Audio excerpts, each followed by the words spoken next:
তাসিন, আব্বু। জি আঙ্কেল। টানা 2 দিন ধরে ঘুম, দরজা ধাক্কাধাক্কি করলেও কোনো সারা শব্দ নেই। ফোন দিয়েও পাওয়া যাচ্ছিল না তাকে, সবাই ভেবেছিল হয়তো মারা গেছে।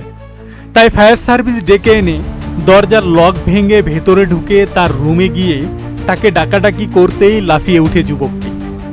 সে বেঁচে আছে দেখে সবাই আল্লাহর শুকরিয়া আদায় করে বলে উঠে আলহামদুলিল্লাহ। তাকে যখন বলা হলো তোমার ফোন কই, তখন দেখা যায় ফোনটি তার পিঠের নিচেই। ওই সময় যুবকটির আম্মু ফোন করে, ফোনে যুবকটিকে বলতে শোনা যায়, আম্মু আমি ঘুমাচ্ছিলাম তো। এমনই একটি ভিডিও ছড়িয়ে পড়েছে নেট দুনিয়ায়। কেউ কেউ মজা করে বলছে, আহারে বেচারার কাঁচা ঘুমটা নষ্ট করে দিল। আবার কেউ কেউ আফসোস করে বলছে, এমন ঘুম যদি আমিও দিতে পারতাম।